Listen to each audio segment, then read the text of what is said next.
So ayun mga kababayan, Luzon, Visayas, and Republic of Mindanao, Province of China, ni Digongyo. So ngayon mga kababayan, meron lang po akong gustong i-share sa inyo na isang content, no, isang vlog, isang kwento na kung saan dito ay si Bato de la Rosa, no, si Senador Bato ay pumunta nga ng rally ng INC kasi actually sa totoo lang para sa akin, si Bato, alam nyo naman na kapag siya lang independent na tumakbo, hindi po talaga yan mananalo. Ito klaro lang real talk, huwag kayo magalit sa akin. Si Bato, kapag tumakbo yan na solo, independent, hindi po talaga mananalo. Bakit? Kapag hindi siya dumikit sa mga Duterte, hindi siya makikilala. Ngayon, ang estilo niya, gumagalaw na siya. Ngunit, ang nasa isip siguro ni Bato, na kapag dumidikit siya sa mga malalaking grupo, ay mananalo siya sa sunod na eleksyon. Dito siya nagkakamali. Bakit? Lagi niyang isipin dapat, mga kababayan, Luzon, Visayas, and Republic of Mindanao ni Digong, no? Province of China. Ito dapat ang inisip ni Bato. Hindi niya mauuto itong Iglesia ni Cristo. Bakit? Ang sabi ni Bato dito, kumbaga parang nagpapasipsip siya sa Iglesia ni Cristo or sa INC. Ang sabi ni Bato, sana daw ang taong bayan magising, sana daw ang taong bayan maliwanagan ang isip at makinig daw sa pinaglalaban ng Iglesia ni Cristo na rally for peace at iwasan daw itong impeachment, no? Iwasan ang gulo, dapat magkakaisa. Actually, para sa akin, reaction ko mamaya mga kababayan, ipapanood ko sa inyo yung video. Actually, gusto ko lang reaksyonan muna ito Sinasabi ni Bato, sa totoo lang, no? Kahit anong pang-uuto mo sa INC, hindi ka naman nanalo. Bakit? Ang INC, hindi porkit suporta sila kay Sara, ay suporta din sa'yo. Maraming butante na gusto ka pero ayaw kay Sara or gusto si Sara pero ayaw sa'yo. Kasi ano bang qualification or criteria na pwede mong maipangako sa mga INC or sa mga Iglesia ni Cristo? Una, anong may papangako mo dun? Senador ka for almost 6 years. Anong nagawa mong batas? Wala. Senador ka for almost 6 years. Ano bang maibalandra mo na plataporma? Ni ultimo advocacy, wala ka nga. Diba? So ito po mga kababayan, ipapanood ko sa inyo yung naturang video, no? Ang pang-uuto ni Bato, nagbaka sakali, no? Na manalo siya sa 2025 election. So ito po, panoorin niyo po.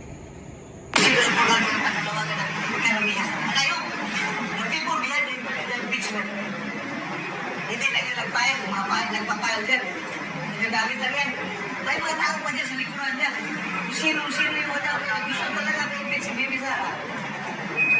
Sana nakikinig sila. Sa mensahe na pinaparating dito mga pangamayan natin. Is a mammoth crowd na dito ngayon na nagkakaisa. Sana makinig sila.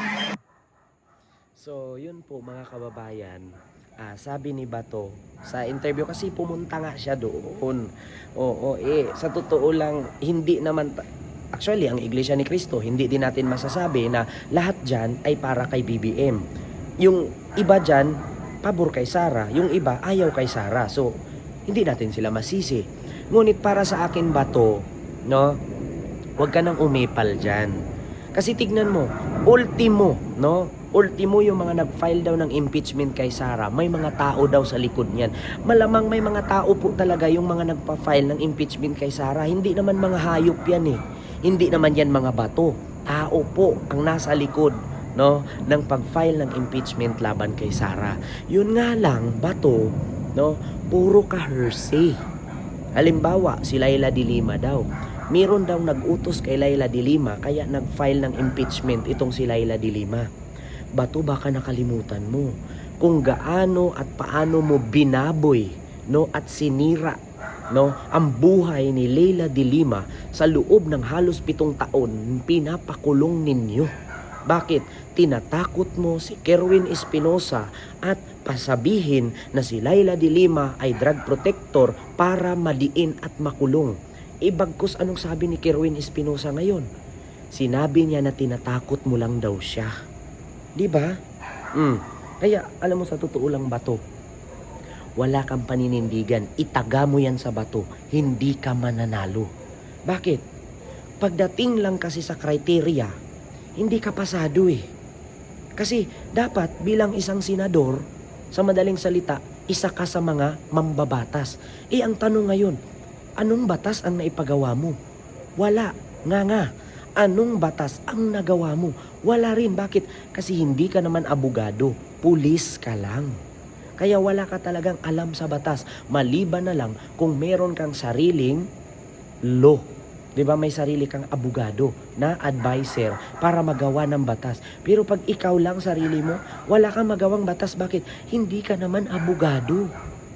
Di ba?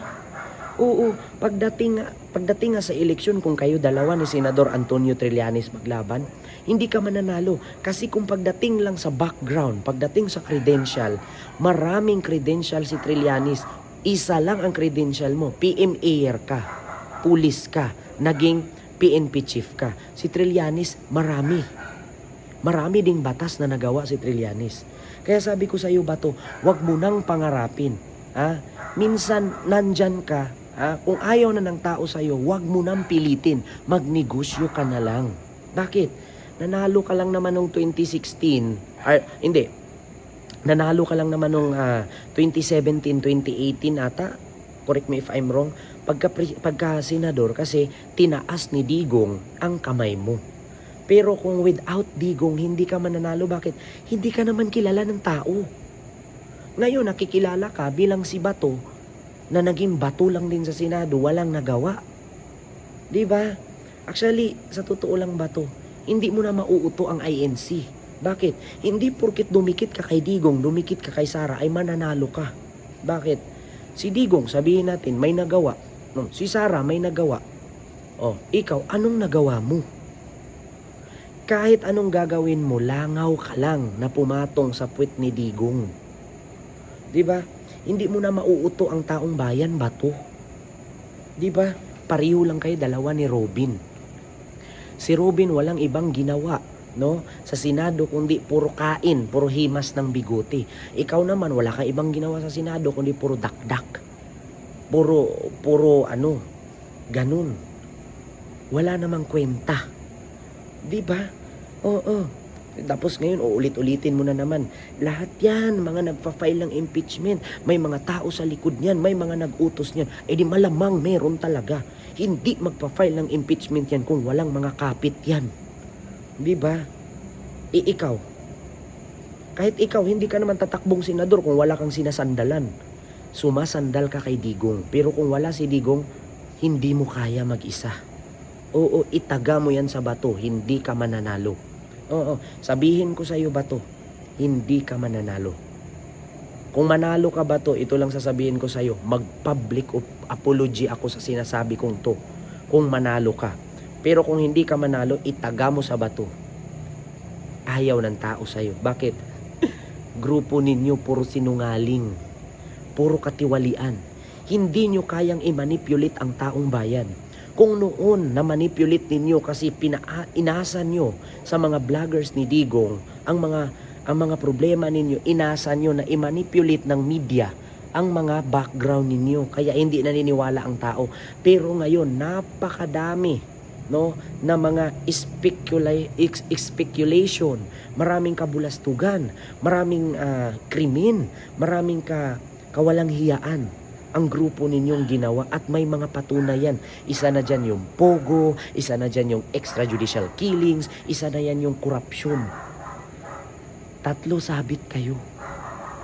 Kaya huwag ka mag-expect na mananalo ka pa. Sumakay ka pa sa Iglesia ni Cristo. Pareho lang kayo dalawa ni Marcolita. So yun lang, maraming salamat mga kababayan. Luzon, Visayas, and Republic of Mindanao, ni Digong, Province of China. See you next vlog. God first. Thank you.